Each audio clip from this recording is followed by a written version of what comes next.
Hey guys, I'm posting another video. I honestly didn't think I'd get this far, but here we are. We did it. 3 new videos in a semi-acceptable amount of time. Anyways, while it's still topical, this summer has been a great one for the movies. Do you remember the good old days when we'd scroll through channels looking for new trailers, then patiently await the upcoming summer blockbuster? I remember those days, sitting around and waiting for the next masterpiece. I mean, granted, The Lorax is actually a spring movie, so I don't know, not much waiting around for me. But regardless, this year was incredible. After all, it gifted us with the one thing my parents could never give me. Love. Patience for a double feature. In case you've been napping for the past couple months, a worldwide phenomenon known as Barbenheimer took place, in which a deeply moving psychological piece and Oppenheimer were released on the same day. Now, Barbie being a cinematic triumph is a given. It's Barbie, starring Margot Robbie, Ryan Gosling, and a whole bunch of other stars. Of course everyone is going to prefer that one. It's sparkly and pink and sends a fairly good message of girl power for younger girls and uninformed audiences. Overall, the target demographic is much wider, so Barbie making it to the top is not a surprise. So naturally, I had to know what boring, subpar piece of rubbish it was competing against, because obviously, there's no way Oppenheimer could actually be a good movie, right? It's just 3 hours of people talking back and forth. Then an hour or 2 in, something blows up. What's good about that? Sorry, what? Yeah, never mind. The lead's supposedly hot, so now I'm watching his entire filmography. Joe Reisert. Your father? Where did you get that? Grabbed it off your dad's desk. Oppenheimer stars Cillian, guys, Murphy, the blue-eyed monstrosity from hell. Seeing how, okay looking he is, my curiosity was piqued. I knew I needed to prepare myself for the double feature, so my cousin and I watched a literal couple of his films to gather some insight. None of these are going to have spoilers, by the way, so there's no excuse for not watching along. One of his most popular and shorter works is a movie called Red Eye, and considering that it also stars Rachel McAdams, I have come to the conclusion that this would have been a great sexual awakening for my 13-year-old self. The movie starts off as if it's setting up a rom-com plot. It's your run-of-the-mill story where a busy woman gets called back from her hometown and somehow meets a cute stranger at the airport. Not that Cillian Murphy is cute or anything. Don't get it twisted. But whatever, because not only that, but she gets seated next to him on the plane by apparent sheer luck. Sounds straightforward, doesn't it? Without any context, someone could easily get fooled. It's a DreamWorks movie. Wait, no, it's actually DreamWorks Pictures, not DreamWorks Animations. So there's not going to be any singing trolls or ogres or princes running around Egypt. Anyways, I have come to learn that this is one of the many roles in which Cillian Murphy plays a psychopath. And oh my god, I am terrified. Some of the things Ripner, does to Rachel McAdams' character, Lisa, are just outright brutal. But man, if he ain't good at his job. But I like this movie. Lisa is written to be a smart and proactive protagonist. She's not just in distress, and considering the fact that McAdams is also a lovely and talented actress, you can really sympathize with her and feel her climbing anxiety. You actually root for her, though I guess it's not hard considering that Ripner's a literal hitman.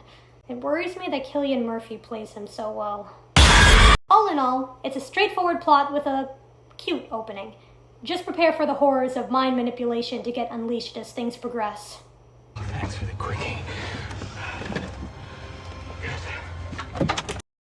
I'm on the phone, actually. We wanted to accompany Red Eye with something more lighthearted, since Oppenheimer was next on our roster, and this movie was, by all means, an absolute contrast to the previous one. After hearing that he's psychologically damaged in almost every film he's been in, this was a treat to watch. It's an actual rom-com this time, and it really leans into the nerdy guy and manic pixie dream girl trope. Heck, their names are Neil and Violet. It doesn't get more stereotypical than that. But it's purposeful, I'm sure. The movie is so self-aware of its silliness, and the way Murphy plays Neil makes it seem like he had rent due.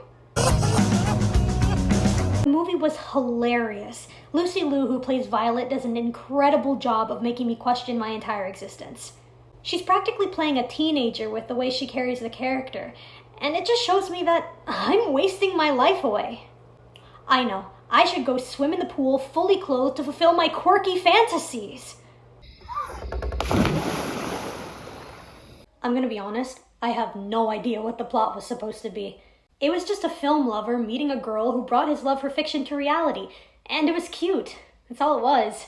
Pure fluff is not something I think I'll be able to associate Cillian Murphy with for much longer, but praise be. He was adorable. I mean, the movie was adorable, not him. Anyways, the whole time we had crafted theories as to where we thought the plot was gonna go, and we were not even close, because there's really nothing to theorize. It's a normal movie, surprisingly. From these two films alone, I've already gathered that Cillian Murphy is a talented man with an incredible range, which is, admirable and cool, I guess. Whatever, don't look at me. And holy shit, that was the wildest thing I have ever done in my whole life. How many people can say they've done something like that, huh? The world will remember this day.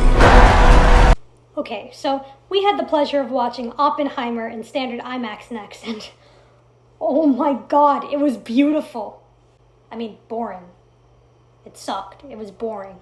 I hated every second. It was all a bunch of gross old men sitting around and doing nothing but talking. Grayscale scenes here, colored scenes there, fission and fusion. Something bomb, something blow up, something I wish we had it in time to use it on the Germans. It was so boring, in fact, that I didn't get up to pee once during the 3-hour time allotment. We were so unengaged and unentertained that we were the only ones who were reacting out loud in excitement whenever we recognized a major plot point. Because we hated the movie. Okay, but real talk, Oppenheimer was such a great movie. If you're like me and have quite the feeble mind, watching a short informational video about Oppenheimer's life beforehand proved to be very helpful. It made things all the more exciting because I was able to recognize and better understand the unfolding events. Also, Nolan somehow managed to put a plot twist even though it's literally history. Though I don't remember Florence Pugh's, bosom being a pivotal part. Speaking of, this is a movie that can't really be spoiled. Plot-wise, anyway. After all, it all happened in real life, and that thought alone is really horrifying. Sure, some events were more artistically crafted or exaggerated for the screen, but this was reality for the most part. How intense is that? That being said, I unfortunately can't relate to all the people that called this movie boring or said that Barbie was better. They're two totally different movies. It's unfair to even compare them. And in that case, I'm not saying Oppenheimer was better either. Both are just good. Fantastic, even. We were lucky enough to grab seats in advance for the double feature, so if you have a chance to see them in theaters, I suggest Oppenheimer for the laughs, then Barbie for the philosophical discussion. All in all, not a bad pairing to watch together. I actually went to see it a second time in a true IMAX theater, which is pure surround sound with a 70mm screen. So if you can, please watch it as Nolan intended. What? I forgot what the script says. I'm speechless. I genuinely don't know how people can watch this without having an existential crisis after. If I hear someone call it boring or be confused as to why the actual bombing wasn't shown, I'm going to have a fit. My total watch count is actually 3 as of now, and I'm planning to watch it again with my cousin soon. So, if you don't mind historical biopics, please give this a watch. What can I tell them? As much as you like, until you feel my boot on your balls. Can't let her do this. My review on this will be very limited for the sole reason that this movie's main character has DID. I am not fully nor properly educated on the subject, so I'll do my best to keep this brief. In case you aren't aware, DID, otherwise known as dissociative identity disorder, is a rare trauma-induced disorder in which the brain literally fragments itself to help cope with the psychiatric damage, thus creating new personalities and identities along with an occasional series of mental blackouts when new identities take over. In other words, those kids on TikTok claiming to have DID and fronting as their fictive Bakugo, probably not real. But that's not what I'm here to discuss. Cillian Murphy plays a character named John, whose traumatic childhood resulted in an alternate identity named Emma. And to follow through with the synopsis, and without spoiling too much, an accident occurs, causing the whole town to believe that these two personalities are married. With such an odd description, you would think this would play off as some edgy or dark comedy, but it's a dramatic thriller, so you can probably guess where a story like this could be going. With two very contrasting characters, I'd say Cillian Murphy really emphasized them well, even adding little quirks to make it obvious in between to show exactly who he was playing at which time.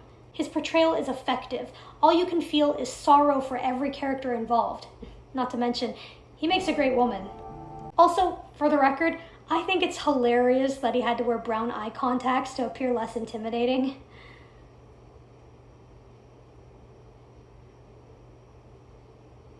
Sorry. This is one of those movies that I strongly believe that you'll have to see for yourself. I can't say that it holds an accurate depiction of DID.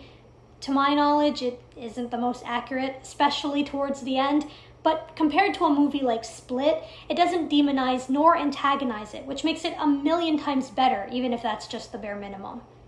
To lighten the mood after such a depressing movie, we decided to do some standard research on Lord and Savior, average man, Cillian Murphy. He can sing? And he DJs? Wait, he did acting on a whim? He did it to meet chicks? He was Seymour in Little Shop of Horrors? He does audiobooks? By me, Cillian Murphy. I hate this beautiful, talented They man. were once made, of course. These wooden blinds. Once brand new.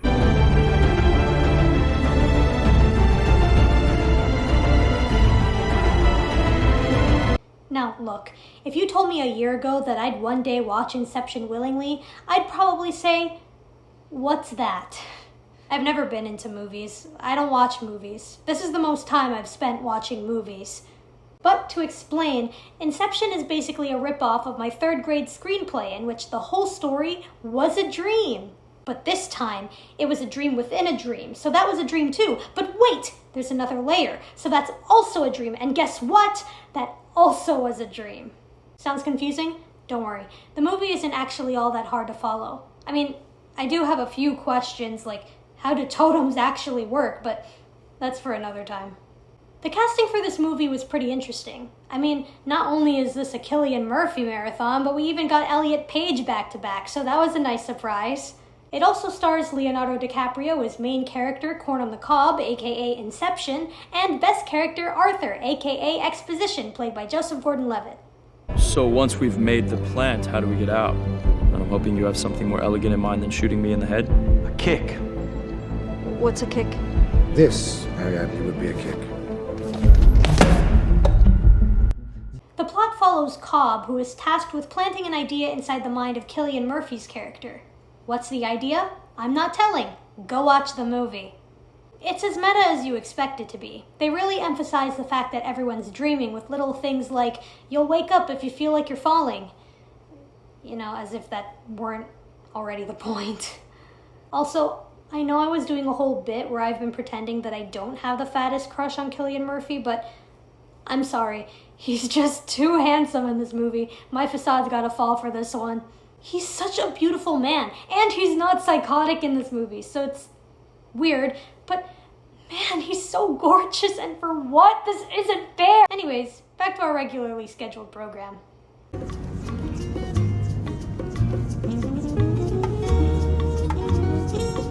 For one of the shortest films on this list so far, this one felt the longest. If you want to watch a movie where Irish teenagers act like Irish teenagers, but in America, this is the movie for you. So, I'm not sure what the general audience's opinion on this movie is, but it was not my favorite. Basically, the plot follows Davin as he destroys the mature morals of Robert and Nadine and runs away from very important responsibilities. Granted, he reaps what he sows, kinda, but all I can do is feel bad for Robert for a multitude of reasons that I can't disclose due to spoilers.